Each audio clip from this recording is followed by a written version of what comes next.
एउटा राज्यमा एकजना राजा थिए। उनी धेरै इमानदार र सरल स्वभावका थिए।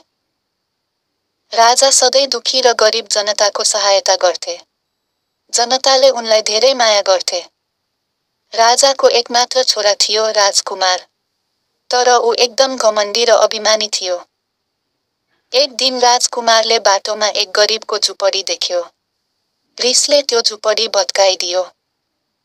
गरिब रुँदै राजा कहाँ पुग्यो र न्याय माग्यो। राजाले नयाँ झुपडी बनाइदिने आदेश दिए।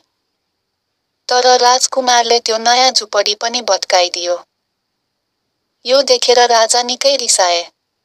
उनले भने यो घमण्डी व्यवहार सहन सकिँदैन। अबदेखि तिमी महलमा बस्न योग्य छैनौ। राजाले राजकुमारलाई महलबाट निकालिदिए। राति राजकुमार त्यही गरिबको घरमा गयो र बस्न बिन्ती गर्यो। गरिबले भन्यो, यहाँ खानेकुरा छैन, सुत्ने ठाउँ छैन। तर तिमीलाई बसेर बुझ्न दिनेछु। राजकुमारलाई त्यहाँको जीवन निकै कठोर लाग्यो। जाडो, भोक, अभाव उसले महसुस गर्यो।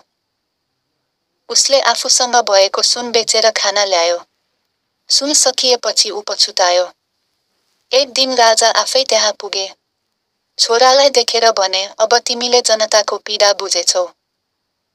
फर्क, तर अब घमण्ड होइन, सेवाभाव बोकेर बाँच। राजकुमार महल फर्कियो। ऊ परिवर्तन भइसकेको थियो। उसले गरिब जनताको सेवा गर्न थाल्यो। राज्य फेरि खुसी भयो। राजा र राजकुमारले मिलेर न्याय र सेवा फैलाए।